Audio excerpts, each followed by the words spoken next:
Welcome to this In the Dugout Road Trip special. I'm your host, Mike Stenhouse. This is the first time that Larry the Liberty Guy and I have gone on the road to actually document the news where it happens.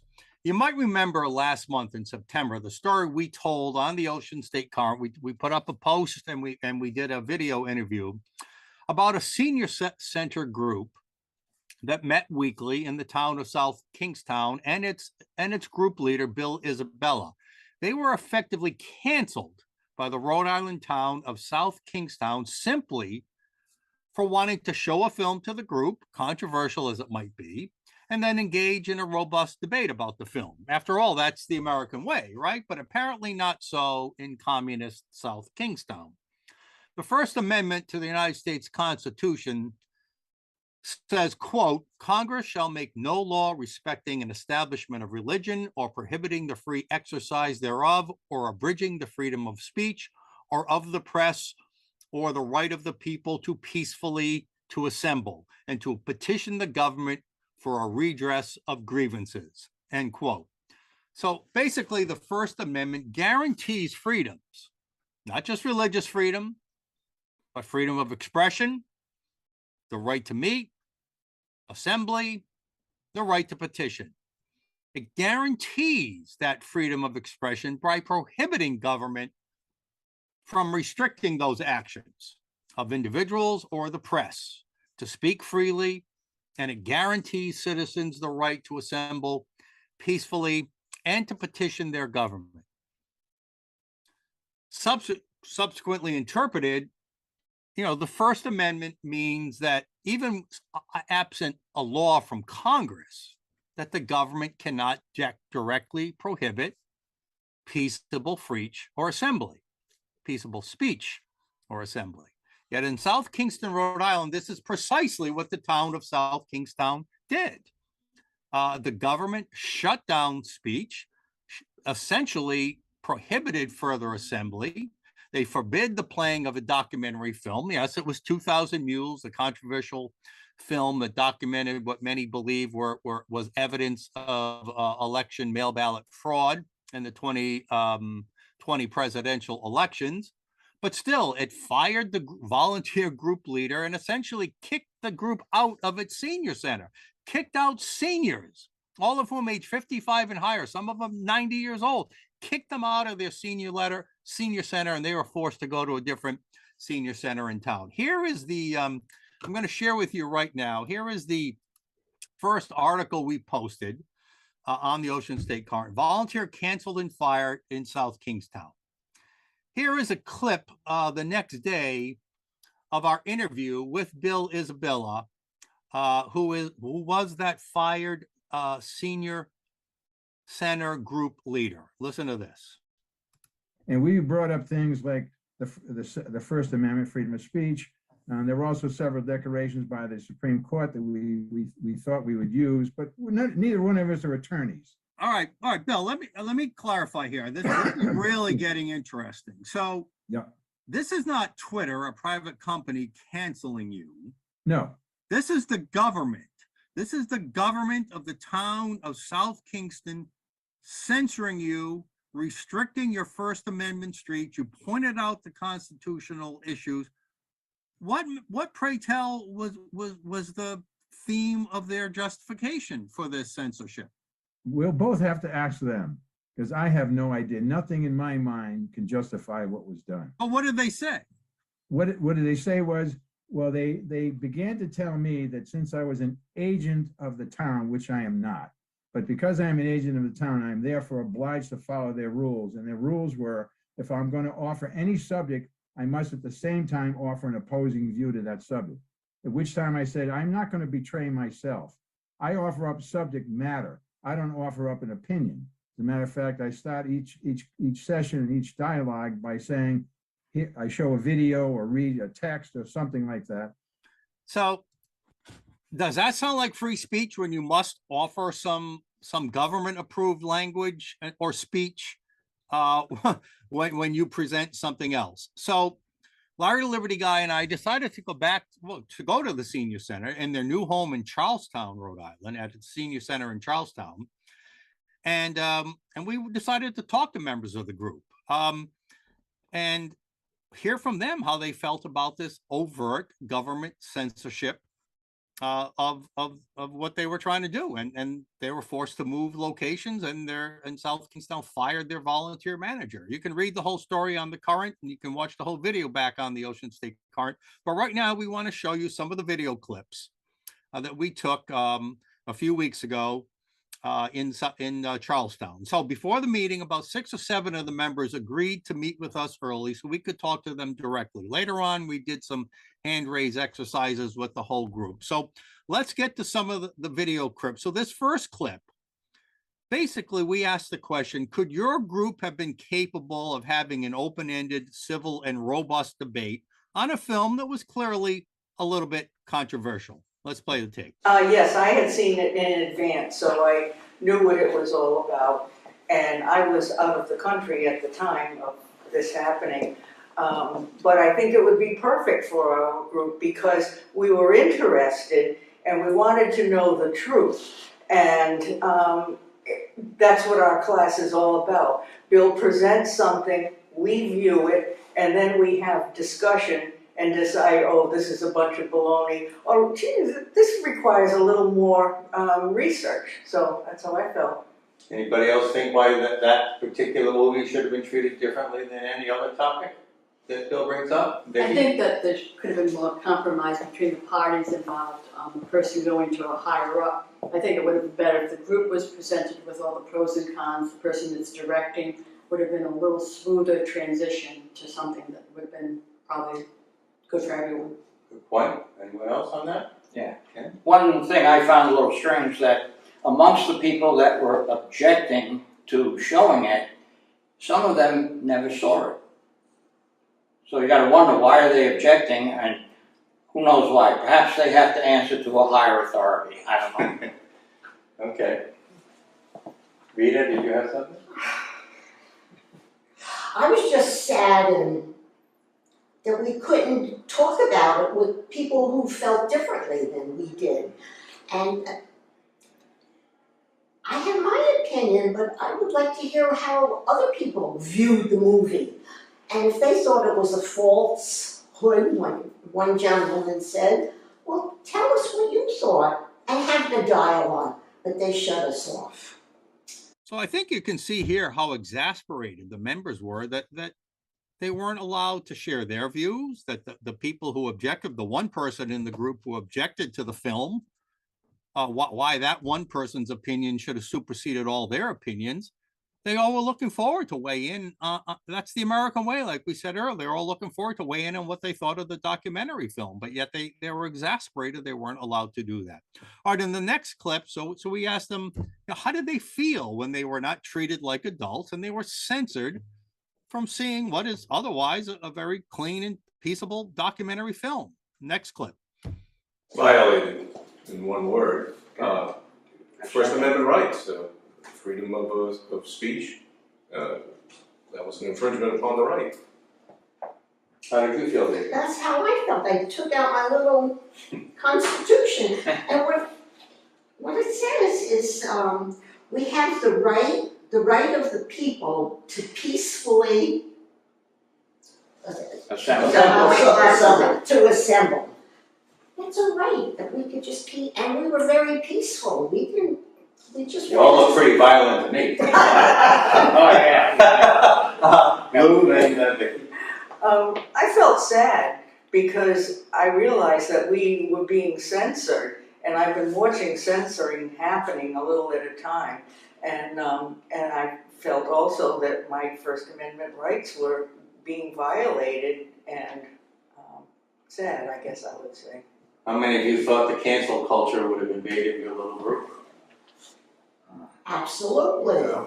Absolutely. Absolutely, Is yes. this part of the larger cancel culture? Yes, especially in the town's capacity as a government agency. That is strictly what the Constitution prohibits, that they shall not infringe upon. The government shut out our federal rights. Right.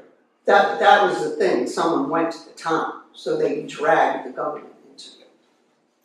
But, I mean, people don't realize, little by little, our rights are being infringed upon. one of the things that happened, and you'll hear the comments on this in the next clip. So they went to the town manager, Bill Isabella, the man you see there in the checkered shirt, Jeff. They went to the town manager to talk to him. That didn't help. They invited the town manager to come to speak to the entire group. So we asked the group if after the town manager met with them and explained why he censored them, why he violated their First Amendment rights, did any of them feel better about the decision? So here's that clip. I wasn't here when he came to the group. I was out of town, but I did meet with the town manager, with Bill, privately. Okay. And his premise, which I think is false, is that Bill is an agent of the town. Right. So therefore, he works for the town, and he is to not expand on any kind of political policy. So let's pause the video here. Bill. Let's pause. So what they're saying, what they were told, is that as a volunteer in the senior center, Bill Isabella, as a volunteer, not paid, no contract, no official recognition, just a guy helping out the senior center, organizing a nice public service with this group, that he is an agent of the town, and therefore, as an agent of the town, he must accede to the town's wishes, even if that means violation of his and the group's First Amendment rights. When has ever that been one of the tenets of our government? That the wishes of the government supersede the rights that are clearly established in the Constitution. And as Jeff here, who is a bit of a constitutional scholar, points out, this is a clear violation of First Amendment rights. So let's continue. Political statement, yeah. How many do you think Bill is a G-man?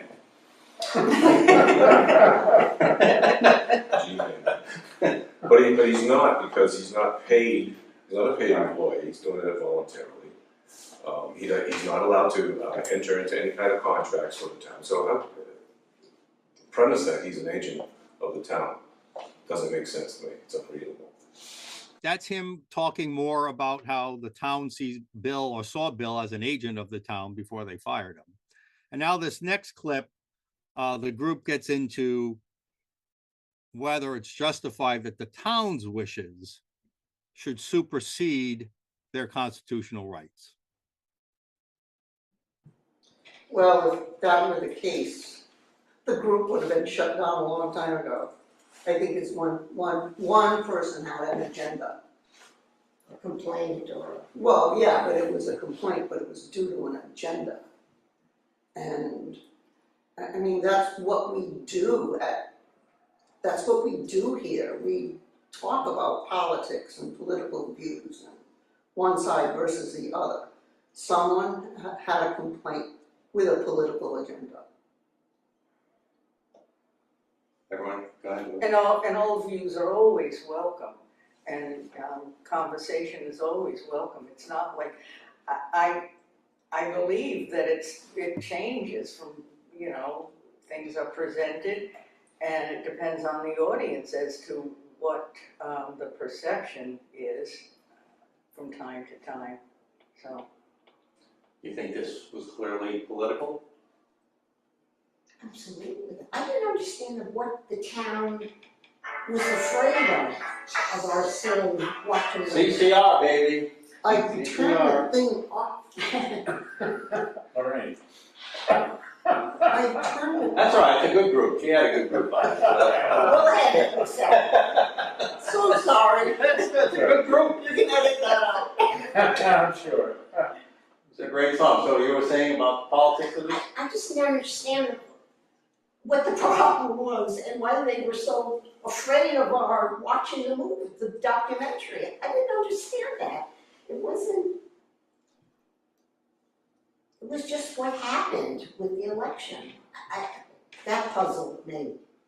Yep. So the group clearly thought this was political, as you could see, everyone nodding in agreement, and clearly it was. This is not the kind of politics that's supposed to happen from government. All right. So then we asked the group, and And I was surprised they didn't speak out a little more on this, but we did ask the group what the reaction was from any of their family or friends, or around town.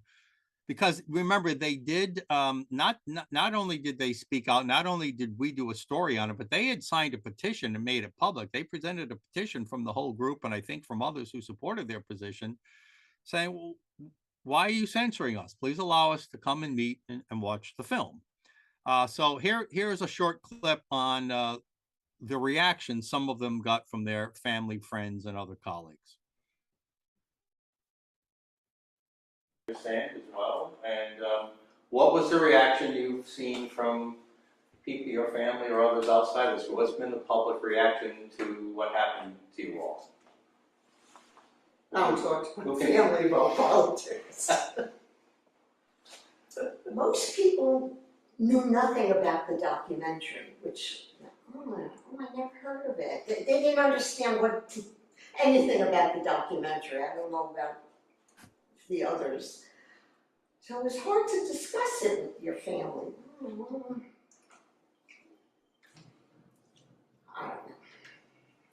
Reaction? Most people that I've discussed it with were happy that we are taking a stand. The support. They're supporting this action and not getting political about it, just on its own merits. Yeah. The case on its own merits. Okay, anybody else have any reactions, a story they'd like to tell? Well, my barber, I spoke to my barber, as most people do anyway, and he said, go for it. Go for it as in Support. stand for what you believe in. Right. Okay.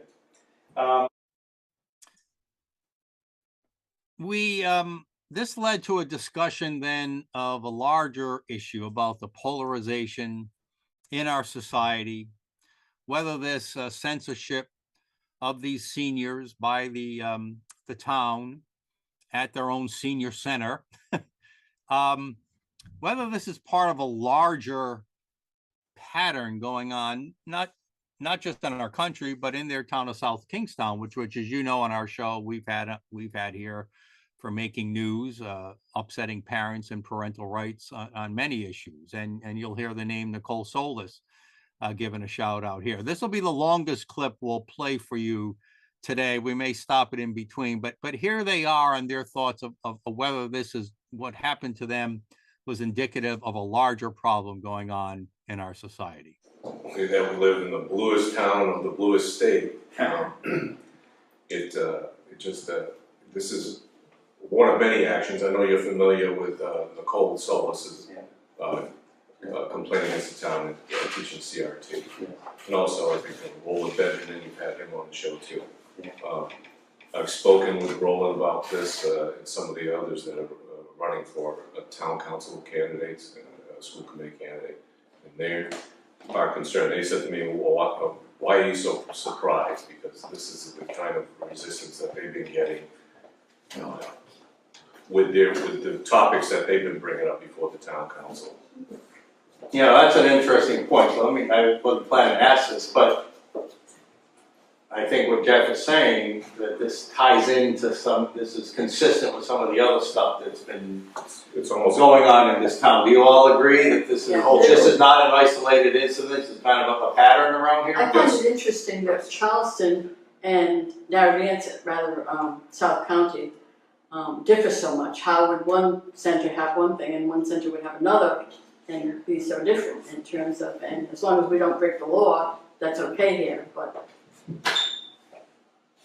That's a fair point too. Two senior centers, same general area, two different policies on what you can and can't do. But how about the larger question, does this tie into what's going on in schools and going on with other issues around town? Is this consistent with that, or is this an isolated incident? I think it's what's going on in the country. Agreed. And I heard on the radio that Barrington, South Kingstown, and one private school are the most liberal schools in the state. I put that in my You've heard that? Do you believe that? I'm not sure, because I heard it on the radio, on a local, respected radio station, but then again, what can you believe in this day and age? You have to do your own research. Yeah, true. Ken, you were gonna say something? Yeah, I'm a retired teacher, so I have a tendency to empathize with any kind of educational issues.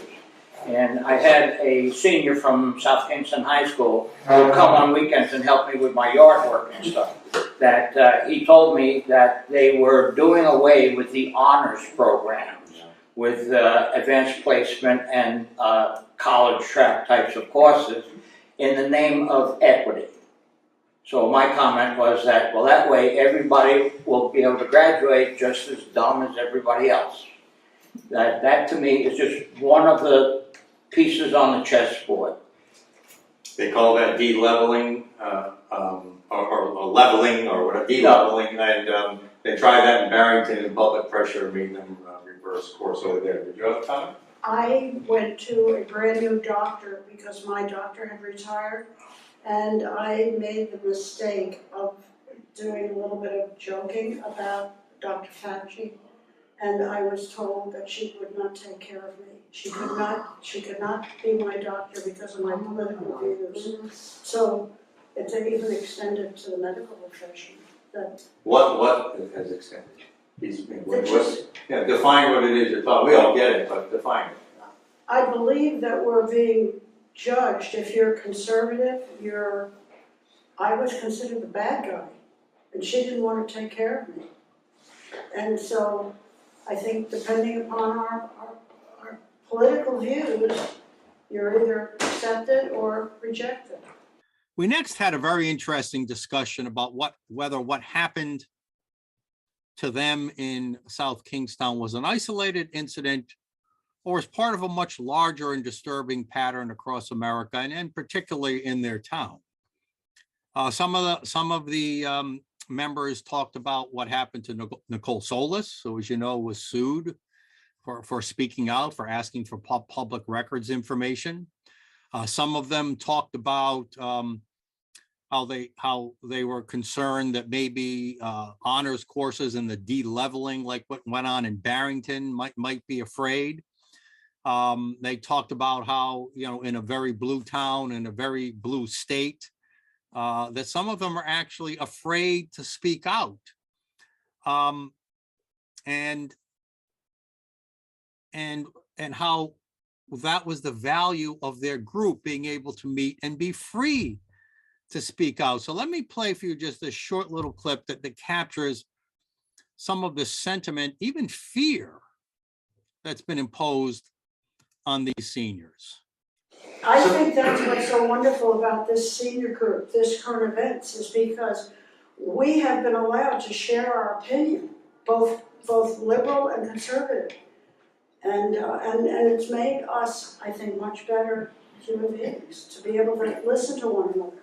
Yeah, we don't always agree. Right. But we don't get mad and yell at one another. We listen. We have rules. Who's the enforcer? Who's the enforcer of those rules?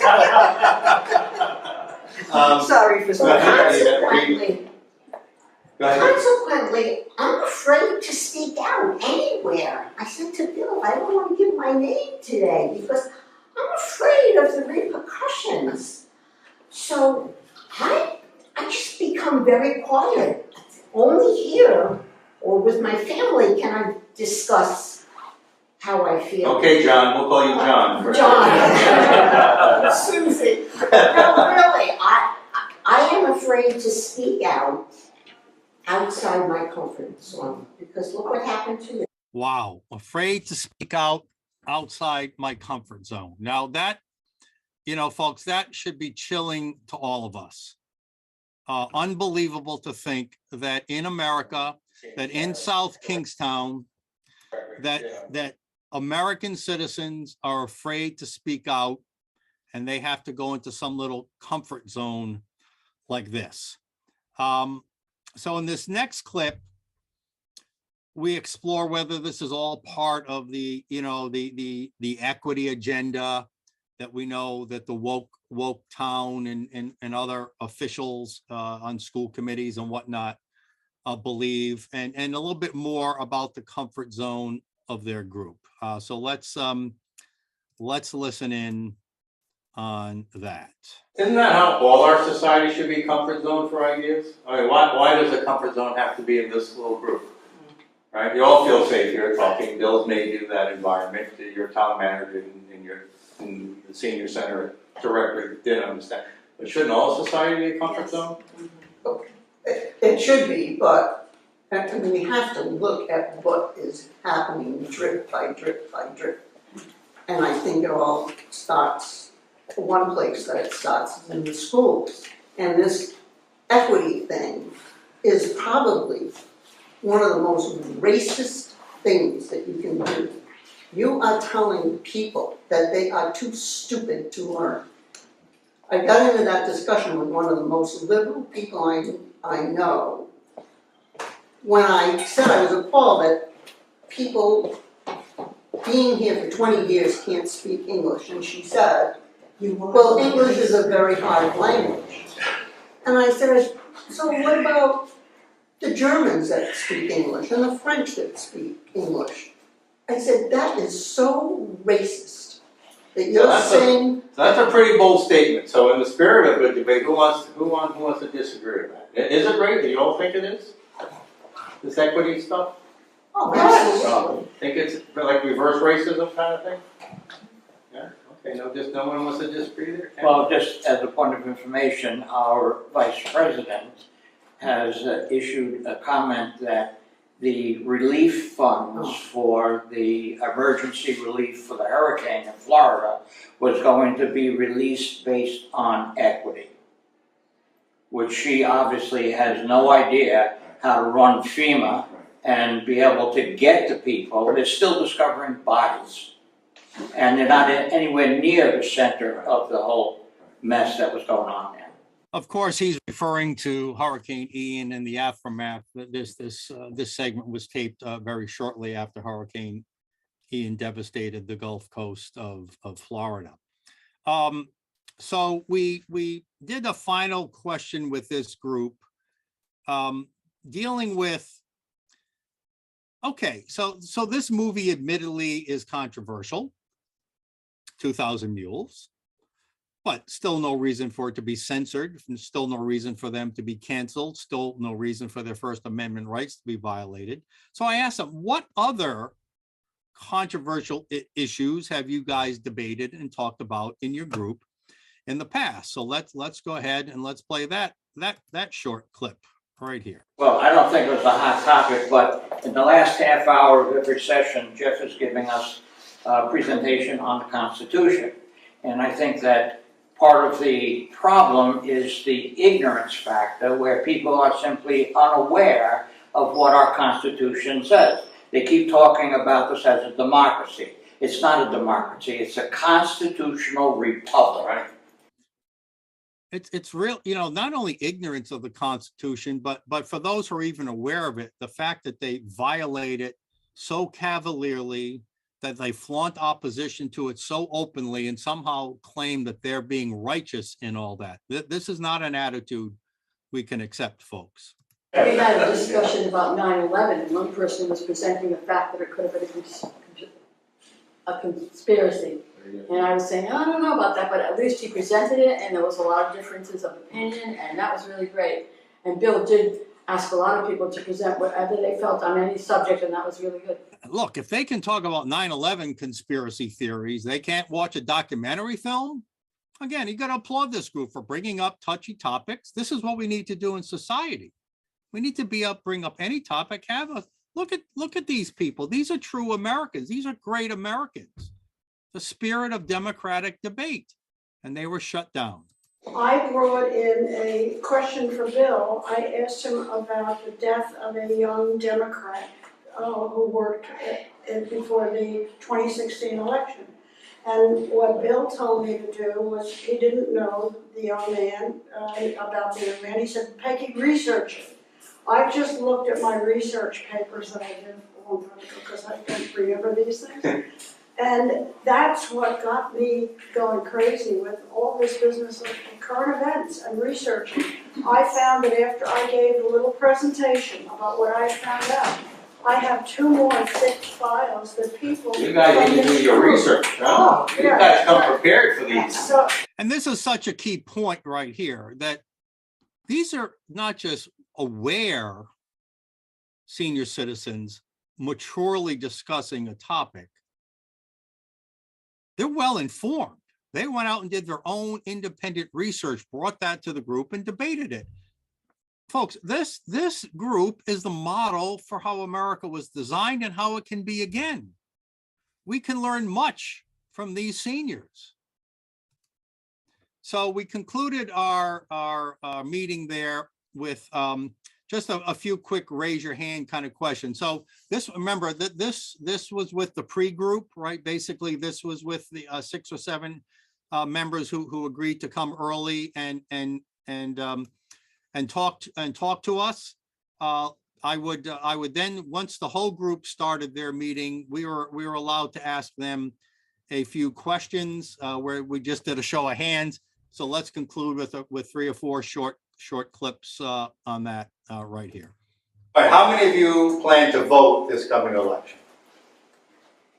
What are you, a Democrat? That guy raised his hands twice, like I'm going to vote twice. So there was the joke on that. Little partisan, hey, but it wasn't us. Political philosophy. How many consider yourselves middle of the road, independent-minded voters? How many of you consider yourself leaning to the right? How many of yourselves consider leaning to the left? Okay. There were 1 or 2 others you couldn't see who raised their hand. So this was a middle to middle right group largely, but there were some members of the left here. And again, don't know if that's indicative of all seniors, but that's just the makeup of this group. How many feel that it was an overt political decision, not a common sense one, when the town censored you guys from seeing the movie? Do you think that was political? yeah, yep, absolutely. How many of you think the censorship was justified? Would you repeat what you just said, please? How many think the censorship was justified, based on what you heard from the town manager when he met with you? He didn't convince you. Notice the silence. The town's arguments were not persuasive to them, and I doubt they're persuasive to you as the viewers. Here is our last question. How many of you ended up seeing the movie anyway? So, most, not everyone.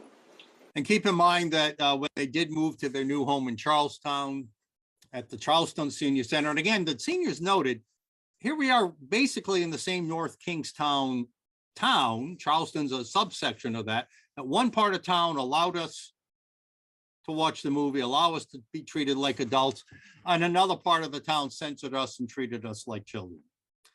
So that concluded our interviews with on our road trip down to the Charleston Senior Center in South Kingstown.